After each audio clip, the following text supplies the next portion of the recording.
Welcome to the Gavel. I am Terry Ikumi. If you're tuned in for the first time, the Gavel details the activities of the Federal Parliament. While the National Assembly may be on recess, but work for the lawmakers isn't entirely at a complete stop, especially since ad hoc committees were set up and given specific tasks which they must complete by the time the National Assembly resumes.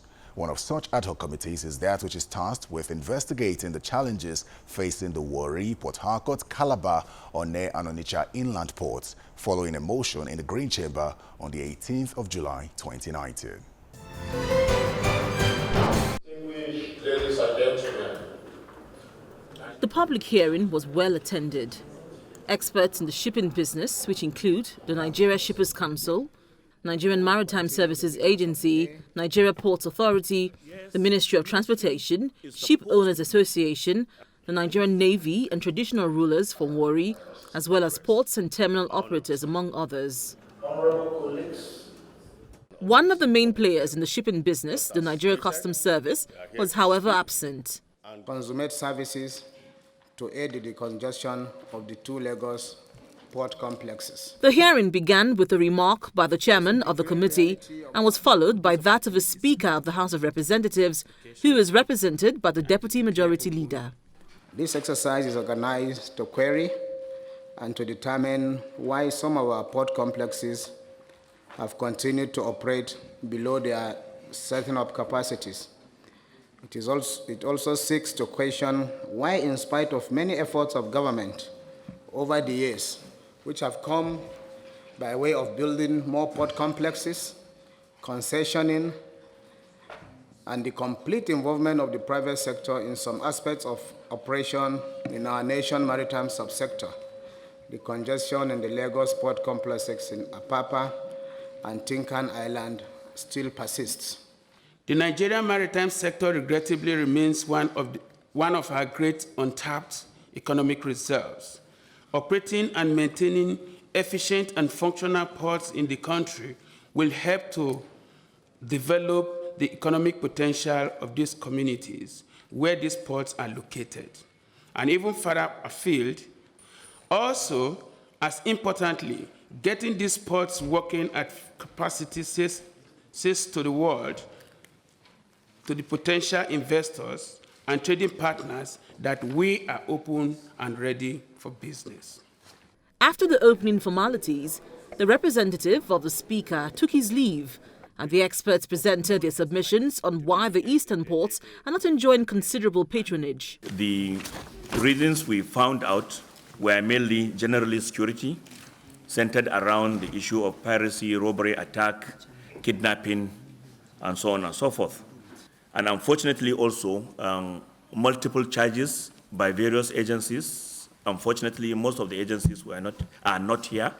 And then a lack of synergy and cooperation among even the government agencies, which unfortunately lead to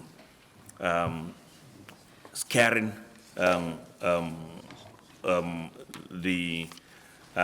those to utilize those ports from coming to use that ports with the charges. Even Cross River State government, for instance, introducing charges, and local governments introducing charges against most of the people, their communities themselves. We do not have sufficient screening machines. There are machines that screen whole containers, but oftentimes we resort to almost complete manual inspections, which take a lot of time and also space, and that slows down the business of the ports. The problem of evacuation of the goods, a single shipload will require hundreds of trailers to be evacuated. And for Calabar, for instance, where I was recently, there is a single highway that leads out of the town. And where one or two trailers come, like the problem we are having in Lagos, it now becomes a major issue. So there are no infrastructure dedicated for the evacuation. Ideally, we will talk about rail, but in the absence of rail, there must be very, very wide and multi-lane road infrastructure to facilitate the evacuation of cargo from the port. The major problem is the distance from the fairway buoy to the port is longer than the Lagos port. So it warrants longer steaming time for the vessels. And in addition, there are shallow depth of channel. And the breakwater leading to the Warri port has given way. We have poor external infrastructure. Both the Permanent Secretary as well as the Navy have mentioned that. The incidences of sea robberies and piracy at the eastern ports are really on the high side, and that can easily be understandable because of the activities at that port, at the zones. If you visit a port, ships also have issues. Once in a while there are breakdowns. You need to repair your vessel in transit.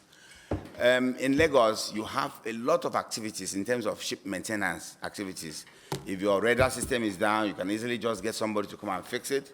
If you have problems in your engine, you can always get people to come to fix. But in the eastern port, because of low patronage, most of those companies are not there. You need to get somebody from Lagos to fly in to fix your vessel. 1,500 20-feet container from China to Lagos will cost you 1,500 on freight. But in eastern ports, it is $3,000. So you could see it's the differential. It's 100%. And that's why, the ship owner, the carriers, will have a say. After their submissions, it was time for the lawmakers to ask questions, beginning with the issue of security at the ports and that of goods leaving the ports. I also know that there are some ports, like Lagos ports, like the one in Somalia. It's also very close. It's not that far, but there's still piracy in that area. So why is it that it's only eastern ports? The piracy doesn't take place in the western ports. It's only the eastern ports. So we'd like to know what organizations have been doing, and I want the Navy to please take the first cue before we now go to NIMASA, because we know that NIMASA have been collecting billions of dollars to secure our waterways. And at the end of the day, we still have this issue of insecurity. And I think Nigerians should know why it should be so. And they can also know that most shippers have been engaging private security men to escort their vessels while we have the Navy. I want to believe that the mantra that is recently called community policing, maybe the Navy or all other security apparatus on our coastline will begin to consider the possibility of what I call community coastal policing. I'm saying this because the quantum of arms that is with some of these guys unnoticed is very huge.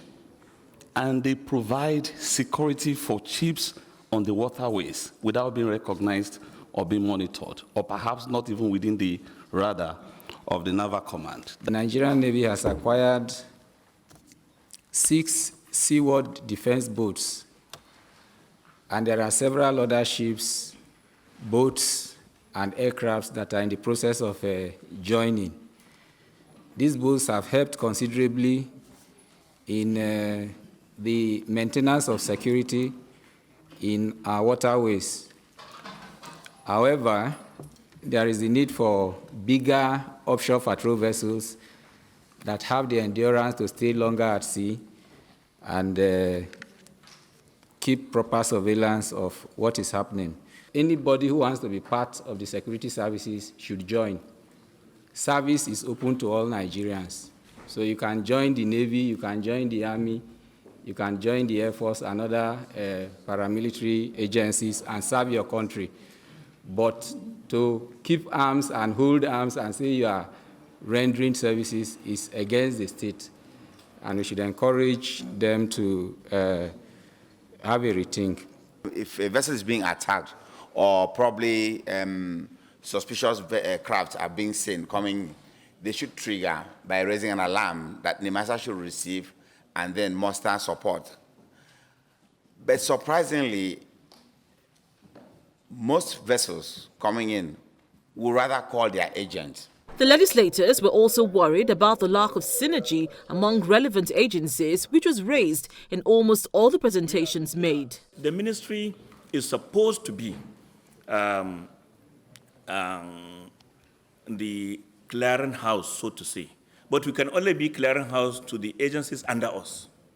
And I will tell you, even the agencies under us, some of the acts that set up these agencies, there are issues, overlaps, and then everybody, every agency trying to defend its own side, that I have right over this. This one saying I have right over this.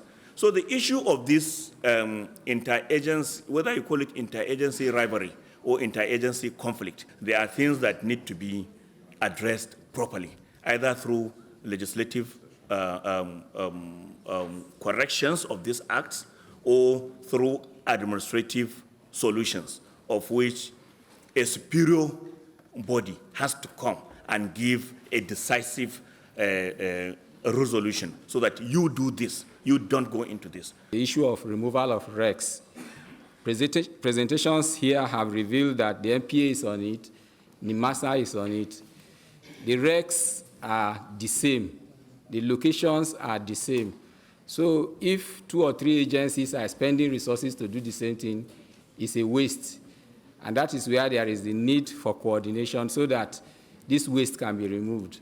The dredging of the Calabar and Warri seaports were also raised. Mr. Permanent Secretary, we were told on the high side that Calabar port was awarded for dredging. It is true. What is the state of that contract now? Report reaching us is that we have a lot of contracts have been awarded for dredging these waters so many years back. So we want to know these contracts, have they been executed? We want to know the stages of this contract. We want to know if some of the contractors have abandoned the contract. Yes, there is a contract, whether you call it a contract or you call it a PPP arrangement, public-private partnership arrangement. And that was on before the coming of this administration. That is before the coming of Muhammadu Buhari's administration. That arrangement was on, of Calabar Channel something. Unfortunately, there are issues. When we come on board, we came, both myself and the Honorable Minister then, came almost the same day, came to the ministry on the same day. And we had to look most of these things. And part of the issues we looked at was this particular Calabar Channel contract. And it's bedeviled by so many issues, of which, as I'm talking to you now, it is a case before the Economic and Financial Crimes Commission. We are still waiting for NNPC to give us their work plan. But in the interim, MPA had already carried out the cost-benefit analysis of carrying out the dredging into the port, and on the other side, towards the Warri, towards the Cocoa port, there is another channel. This channel divided into 2. One to Warri port, the second leg to the Cocoa port. The cost-benefit analysis indicates that there will be increase in revenue anytime the dredging is done. From the public hearing, important points were raised which the experts believe will improve shipping business in the country and reduce the burden on the Lagos ports. Some of these points are to ensure security of goods in and out of the ports, proper dredging of the seaports, mandatory synergy among operating agencies, interconnectivity of ports, improve on rail transportation to avoid sole dependence on road transportation as a means of moving goods in and out of the ports, among others.